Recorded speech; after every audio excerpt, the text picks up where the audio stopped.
This is a little different from any other big book meeting. Some big book meetings you go around the room and read paragraph by paragraph. In the beginning I would get very confused by that because I didn't know how chapters fit in where. So based on my own self-will run riot, I used to say, well, if I ran this meeting, this is how I do it. So we started this one. What we do instead of the readings, we do an overview of the 164 so you know exactly why we're reading, what we're reading. Now, in the Big Book of Alcoholics Anonymous, there are 2 sections. When I first got here, it was awfully big, and I'm like, well, I'm not reading that. The second part is all stories. There's been 4 different editions, and in the stories section, it's changed a bit. We've added some stories, taken out some stories. But the first 164, which is the first portion of the book, does not change, and that's where our program is outlined, okay? That's what we read in this meeting. During the reading, there's only one person that reads. That would be me. But we encourage crosstalk, so it's just like you're sitting on the couch reading it with somebody. Shout out something if you don't know it, like, what's Armistice Day? Somebody else might answer, but we've got a lot of people with a lot of experience in the book, and it's just like we're sitting here discussing it and getting to know this book together, okay? So if there's something you have a question, shout it out. We stop and answer questions or do whatever, or we just keep moving, all right? After the reading, there's a half an hour or till 7:30 for sharing. Please keep your pitches to what we read, the topic at hand. It's not the type of meeting where we check in and share for 10 minutes about our roommate's bathing habits or our cat, but about what we've read, okay? So tonight we're going to be reading the first story out of the stories, which is Dr. Bob's Nightmare, okay? That means we've gone through the whole 164 up until this point.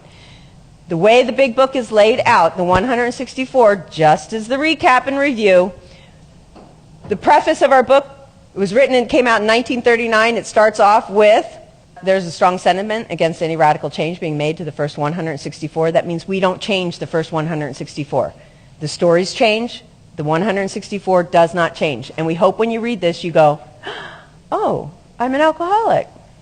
This might work for me. Then we have 4 different forewords for the 4 different editions. The first one says, the main purpose of this book is to show you precisely how we have recovered. That means there's clear-cut directions in the book. And you've heard suggestions in meetings, like 90 meetings, 90 days. That's not one of the directions out of the big book, but it is, we have clear-cut directions and we point those out as we go. In the foreword to the second edition, we threw in some history. Now we've had 2 different founders whose pictures are up there, Dr. Bob and Bill Wilson, okay?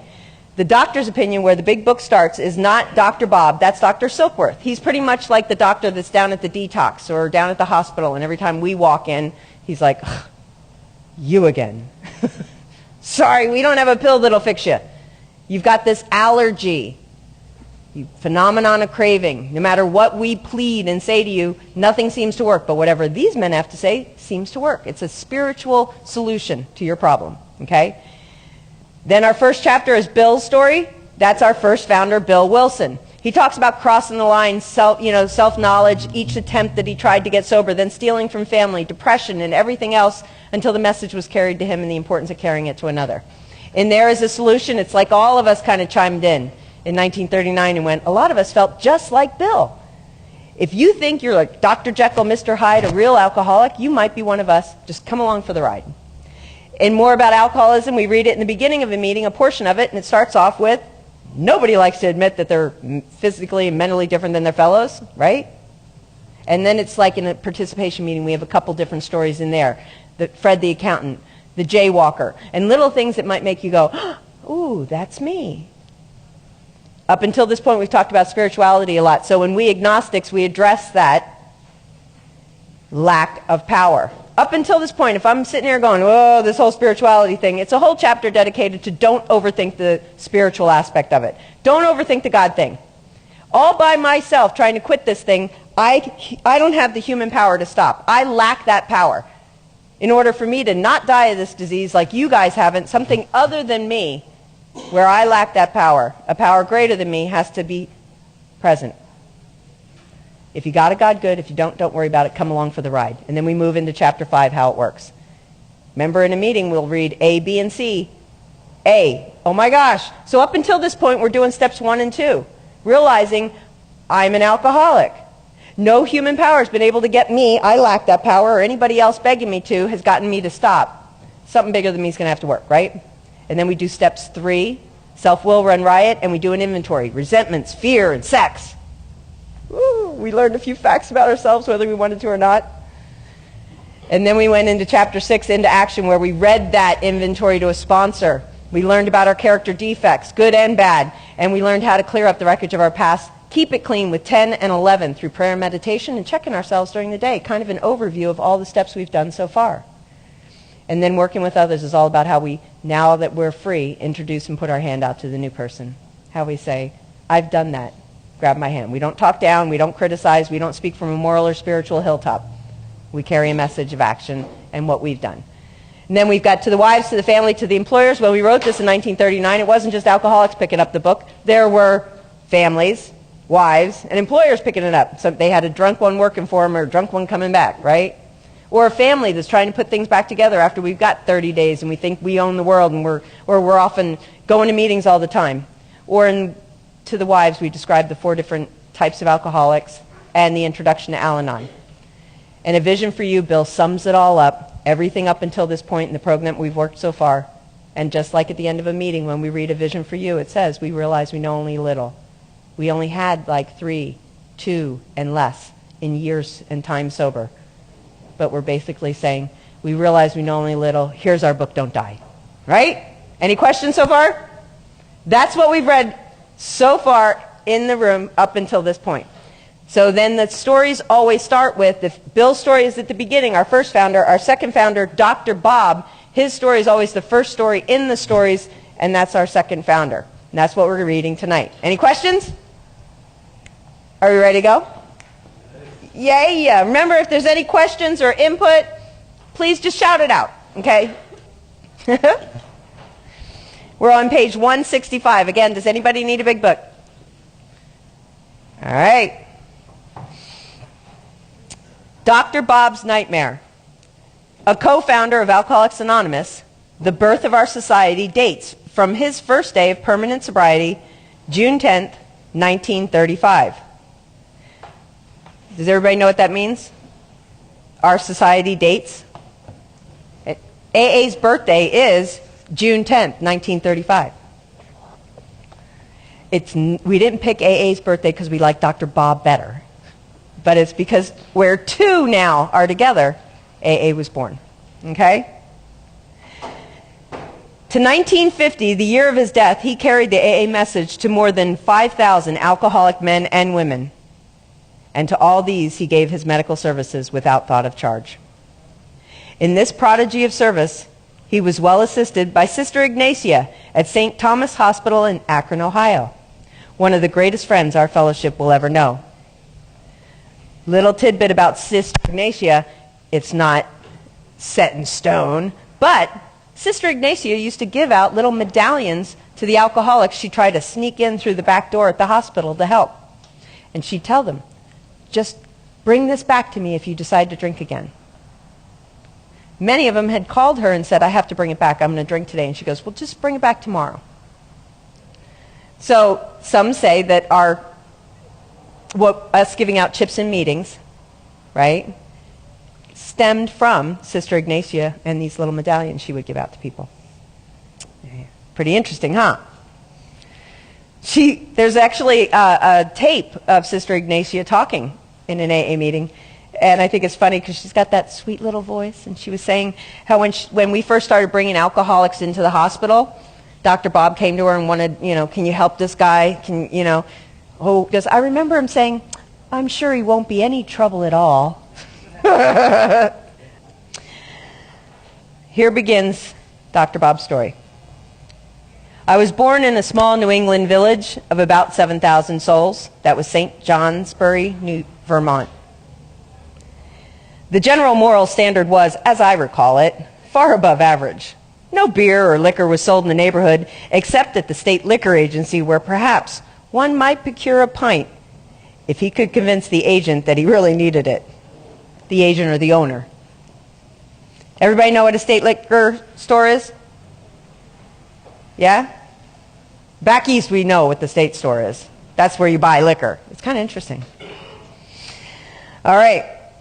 Without this proof, the expectant purchaser would be forced to depart empty-handed with none of what he later came to believe was the great panacea, thank you, for all human ills. Men who had liquor shipped in from Boston or New York by express were looked upon with great distrust and disfavor by most of the good townspeople. The town was well supplied with churches and schools in which I pursued my early educational activities. My father was a professional man of recognized ability, and both my father and mother were most active in church affairs. Both father and mother were considerably above average in intelligence. Unfortunately for me, I was the only child, which perhaps engendered the selfishness which played such an important part in bringing on my alcoholism. Any selfish alcoholics here? From childhood through high school, I was more or less forced to go to church, Sunday school, an evening service, Monday night Christian endeavor, and sometimes to Wednesday evening prayer meeting. This had an effect of making me resolve that when I was free from parental domination, I would never darken the doors of a church. This resolution I kept steadfast for the next 40 years, except when circumstances made it unwise to be absent myself. After high school came 4 years in one of the best colleges in the country. That was Dartmouth, and we're about 1899 now. Best colleges in the country where drinking seemed to be a major extracurricular activity. Almost everyone seemed to do it. I did it more and more and had lots of fun without much grief, either physical or financial. I seemed to be able to snap back the next morning better than most of my fellow drinkers, who were cursed, or perhaps blessed, with a great deal of morning after nausea. Never once in my life have I had the headache, which fact leaves me to believe that I was an alcoholic almost from the start. My whole life seemed to be centered around doing what I wanted to do without regards for the rights, wishes, or privileges of anyone else, a state of mind which became more and more predominant as the years passed. I graduated summa cum laude, kind of like at the top, in the eyes of the drinking fraternity, but not in the eyes of the dean. The next 3 years I spent in Boston, Chicago, and Montreal in the employ of a large manufacturing concern selling railway supplies, gas engines of all sorts, and many other items of heavy hardware. During these years I drank as much as my purse permitted, still without paying too much a penalty, although I was beginning to have morning jitters at times. I lost only a half a day's work during these 3 years. My next move was to take up the studies of medicine, entering one of the largest universities, the University of Michigan, in the country, where I took up the business of drinking with a much greater earnestness than I had previously shown. On account of my enormous capacity for beer, I was elected to membership in one of the drinking societies, and soon became one of the leading spirits. Many mornings I have gone to classes, and even though fully prepared, would turn and walk back to the fraternity house because of my jitters, not daring to enter the classroom for fear of making a scene should I be called on for reciting something. Resuscitation. For fear of having to recite something. Or say the word resuscitation. This went from bad to worse until sophomore spring when, after a prolonged period of drinking, I made up my mind that I could not complete my course. So I packed my grip, or my backpack, and went south to spend a month on a large farm owned by a friend of mine. When I got the fog out of my brain, I decided that quitting school was very foolish and that I had better return and continue my work. When I reached school, I discovered the facility had other ideas on the subject. Ooh. After much argument, they allowed me to return and take my exams, all of which I passed creditably, but they were much disgusted and told me they would attempt to struggle along without my presence. After many painful discussions, they finally gave me my credits, and I migrated to another leading university, Rush Medical, another leading university in the country, and entered as a junior that fall. There, my drinking became so much worse that the boys in the fraternity house where I lived felt forced to send for my father, who made a long journey in vain endeavor to get me to straighten around. This had little effect, however, for I kept drinking and used a great deal more hard liquor than the former years. Coming up to final exams, I went on a particularly strenuous spree, got drunk really bad. When I went to write the examinations, my hand trembled so that I could not hold the pencil. I passed in at least 3 absolutely blank books. I was, of course, soon on the carpet, and the upshot was that I had to go back for 2 more quarters and remain absolutely dry if I wished to graduate. This I did, and proved myself satisfactory to the facility, both in deportment, the way I held myself, and scholastically. I conducted myself so creditably that I was able to secure a much coveted internship in a western city, Akron, Ohio, where I spent 2 years. During these 2 years, I was kept so busy that I hardly left the hospital at all. Consequently, I could not get in any trouble. When those 2 years were up, I opened an office downtown. I had some money, all the time in the world, and considerable stomach trouble. I soon discovered that a couple of drinks would alleviate my gastric distress, at least for a few hours at a time. So it was not at all difficult for me to return to my former excessive indulgence. By this time, I was beginning to pay very dearly, physically, and, in hope of relief, voluntarily incarcerated myself at least a dozen times in one of the local sanitariums. That's Fair Oaks Villa in Ohio. I was between Cilia and Charybdis. I almost got it this time. Cilia and Charybdis now. No one's going to go, what's that? Seriously? Well, I already know you know. Oh, you don't? He's basically saying I was between a rock and a hard place. Cilia and Charybdis are 2 places in... It's Greek mythology, and it's one's a rocky shore and one's filled with sea monsters, and it's kind of like, a hydra, multi-headed monster, or a whirlpool that will suck your ship in. I love that, though. He had to voluntarily incarcerate himself and then was ending up in sanitariums, right? So he's saying, I'm pretty much right now between a rock and a hard place. What am I going to do? Because if I didn't drink, my stomach would tortured me. And if I did, my nerves did the same thing. After 3 years of this, I wound up in a local hospital where they attempted to help me out, but I would get my friends to smuggle me a quart, or I'd steal the alcohol about the building, so that I got rapidly worse. Finally, my father had to send a doctor out from my hometown who managed to get me back there some way, and I was in bed about 2 months before I could venture out of the house. I stayed about town a couple of months more, and then returned to resume my practice. So he had to go back to Vermont and then would resume his practice in Ohio. I think I must have been thoroughly scared by what had happened, or by the doctor, or probably both, so that I did not touch another drink until the country went dry. Everybody know what that means? We actually prohibited alcohol in this country. It was called prohibition. Interesting, huh? So he didn't touch another drink until the country went dry.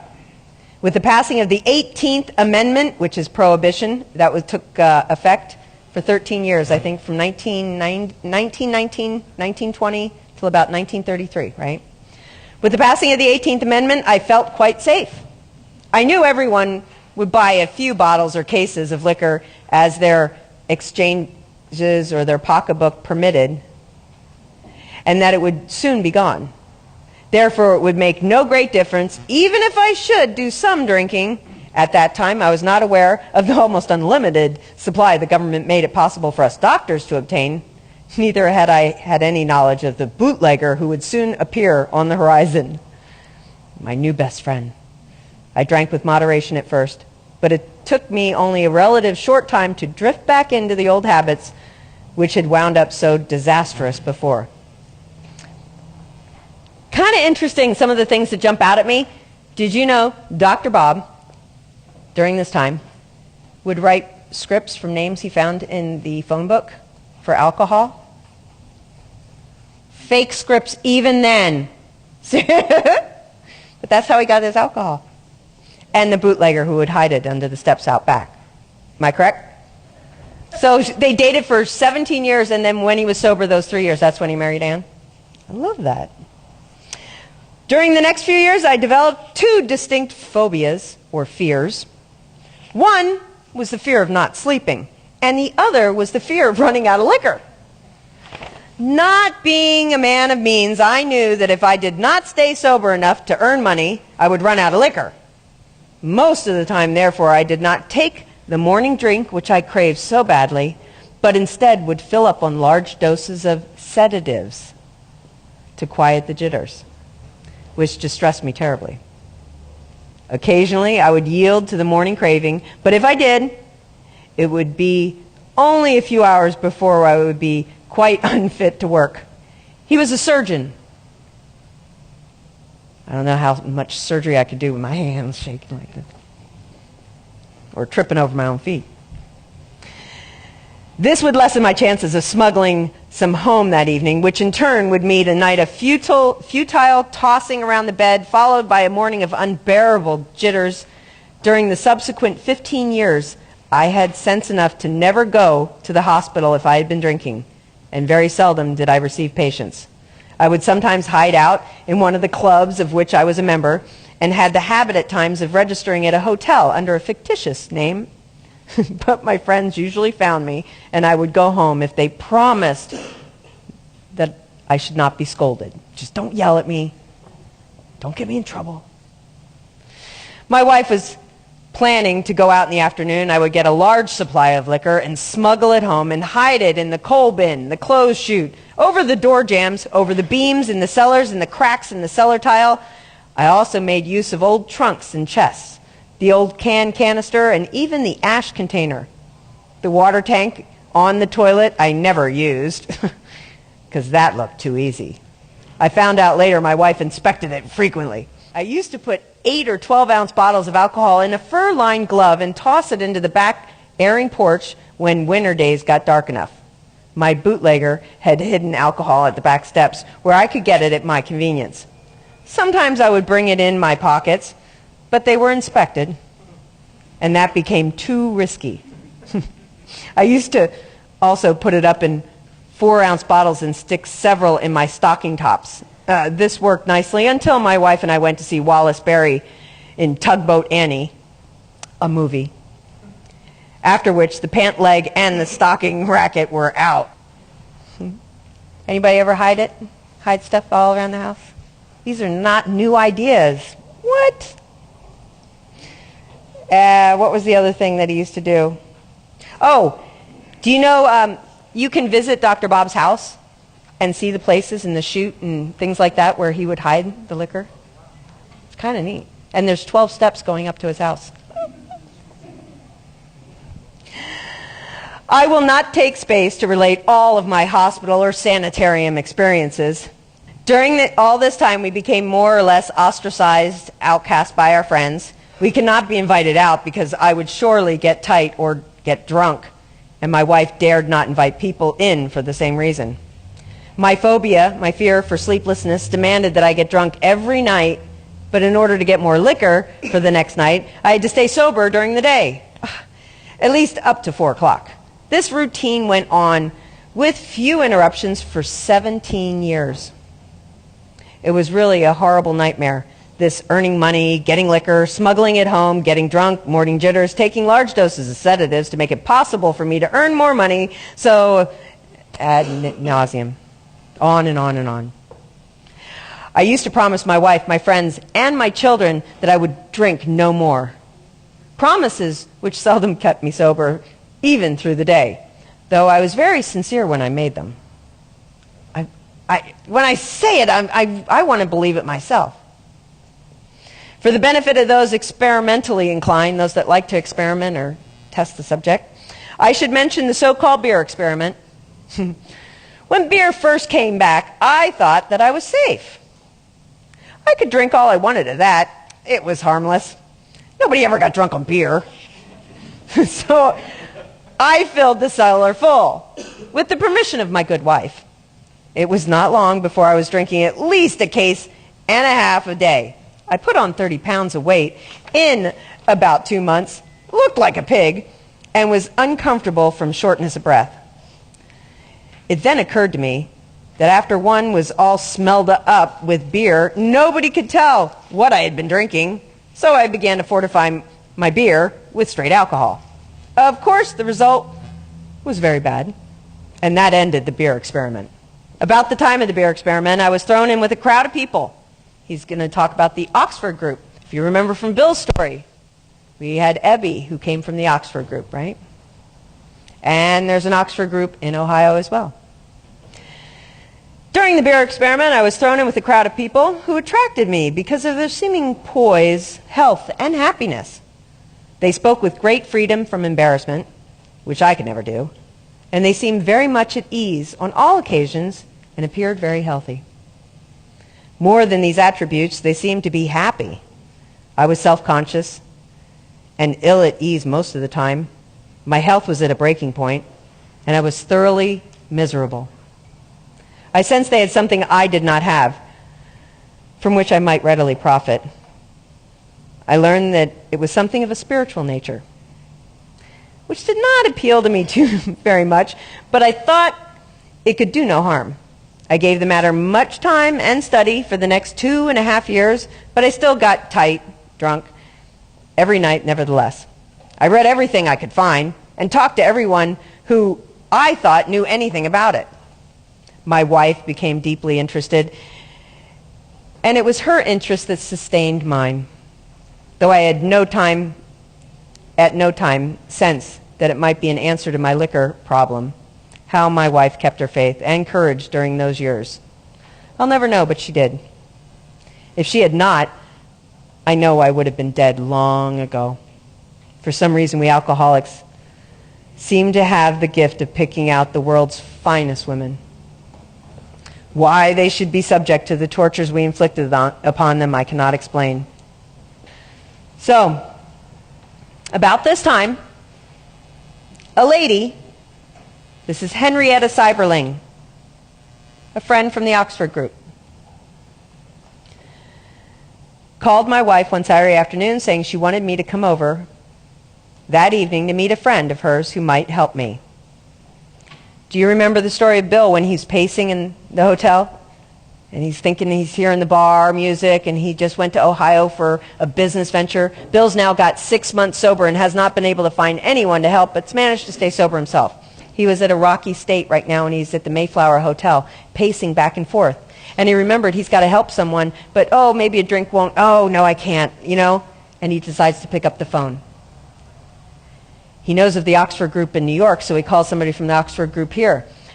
The serendipitous thing going on right now in this very time frame is that Henrietta Seiberling would not have said anything about Dr. Bob's condition had they not kept trying to get him to admit that he had a problem with alcohol. And only a week or two before that, she kind of did an intervention and got her friends and people from the church together to go, well, yeah, I've got a problem with eating sugar. Oh, you know, and each person was supposed to say a little bit something that they're dealing with, and Dr. Bob finally said, I have a problem with alcohol. If that had not happened when this phone call came, Henrietta would have told Bill, I'm sorry, I don't know anyone, because she would not have been able to say something gossipy about Dr. Bob. Right? So now Bill's pacing. He calls, finally gets in touch with Henrietta. Henrietta's like, and calls Ann.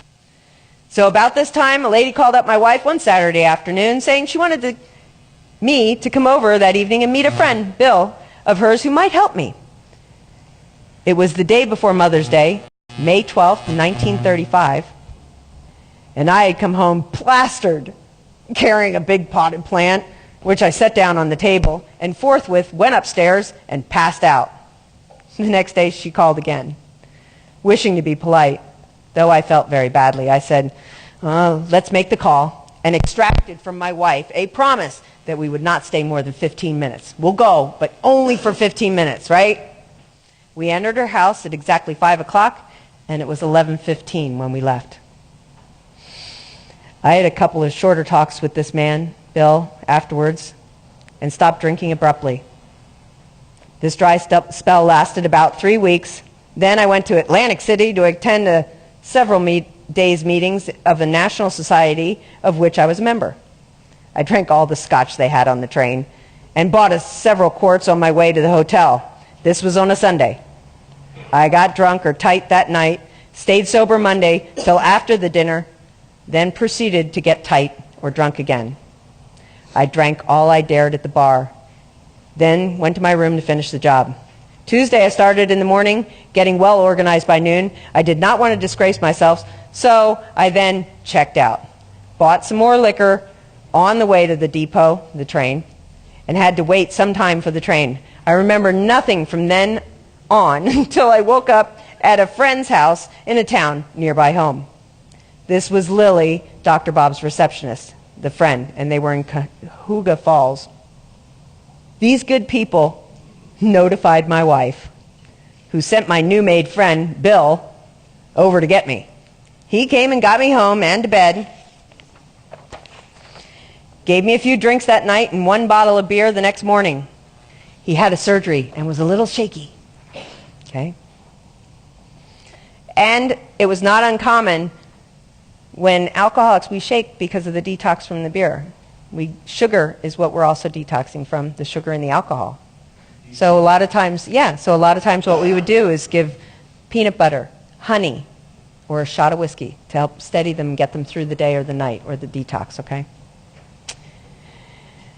That was June 10th, 1935, and that was my last drink. As I write, nearly 4 years have passed. The question, which might naturally come to your mind, would be, what did the man do or say that was different from what others had done or said? Remember, depth and weight. When one alcoholic talks to another, something magical happens that doesn't happen when we talk to anybody else. It must be remembered that I had a real great deal and talked to everyone who knew or thought they knew anything about the subject of alcoholism.